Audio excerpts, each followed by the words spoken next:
She puts her phone face up on the table before we start talking, and then tells me she's not trying to record me. It happens in our own kitchen, in our bedroom, even in the car.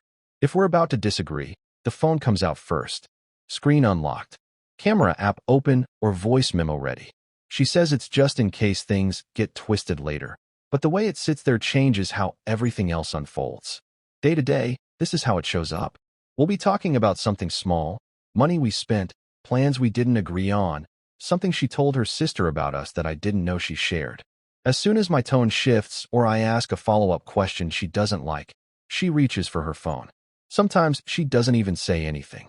She just taps the screen and sets it down between us like a third person joining the conversation.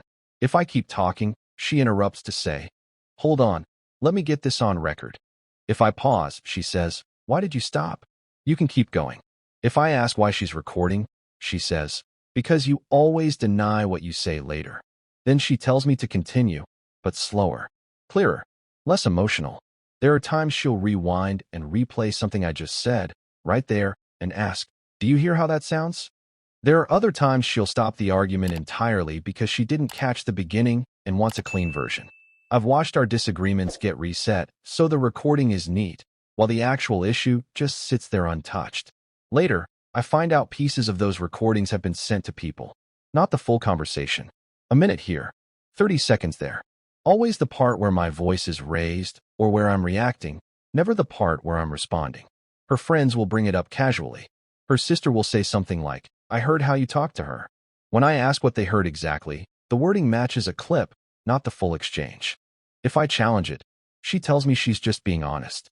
She says, "I'm not lying. I have proof." She says context doesn't matter if the words came out of my mouth. She says if I didn't want it shared, I shouldn't have said it. I've started watching myself while I talk. I choose words that won't sound bad if cut off mid-sentence. I keep my voice even when I'm angry. Sometimes I stop talking altogether because I can feel the phone sitting there, waiting. When I do that, she'll accuse me of stonewalling, and then she'll say she's recording that too. I tell myself maybe she's just trying to protect herself. I tell myself recording isn't illegal. I tell myself everyone has a phone now, and this is just how conflicts work in modern marriages. Sometimes I wonder if I really do sound worse than I think I do, and the recordings are just showing me the truth. I'll replay moments in my head and ask myself if I'm being defensive for no reason. When I explain it to myself, I say it's better than yelling. At least there's a record. At least things don't get physical. At least she's not lying about what happened. I tell myself it's not that different from writing things down. I tell myself other couples probably do this and just don't talk about it. We met in a normal way, through mutual friends at a small gathering after work.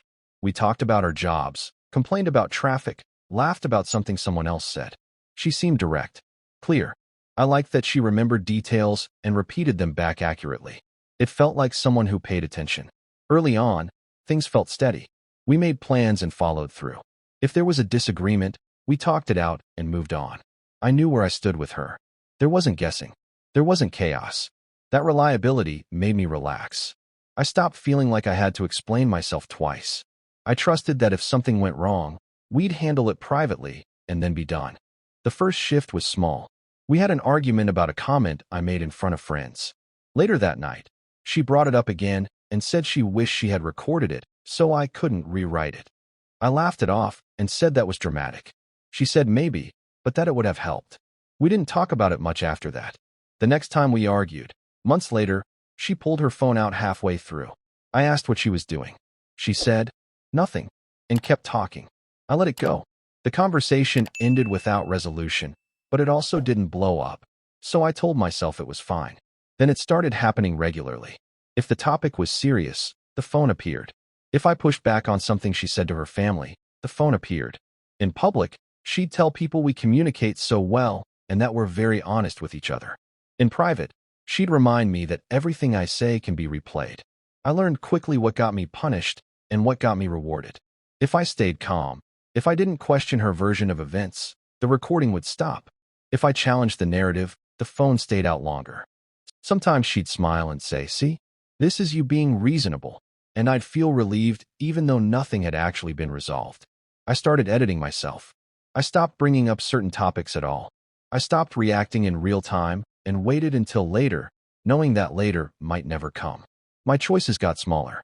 Silence became safer than explanation. When people ask how we're doing, I say we're good. I say we're working on communication. I say marriage is hard, but worth it. I leave out the part where conversations feel like evidence gathering. I leave out the part where I rehearse sentences in my head so they can't be used against me. I know this sounds small, but knowing you're being recorded changes how your body reacts. I know this sounds dramatic, but having pieces of your worst moments shared without your input doesn't feel like honesty.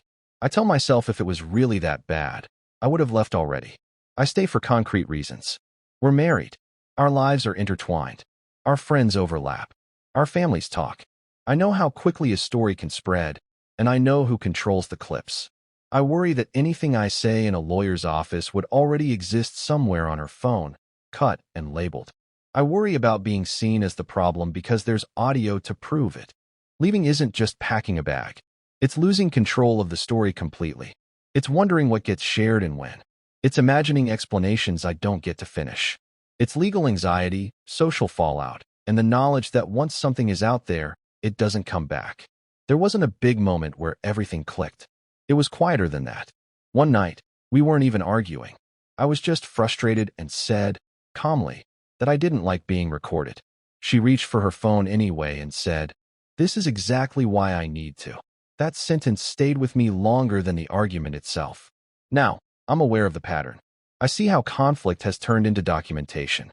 I see how resolution isn't the goal anymore. I'm still here. I still choose my words carefully. I still weigh whether speaking is worth the risk. I haven't decided what any of this means long term. I just keep wondering. If recording reality changes the outcome, is it still about truth, or has it become a way to control which version survives?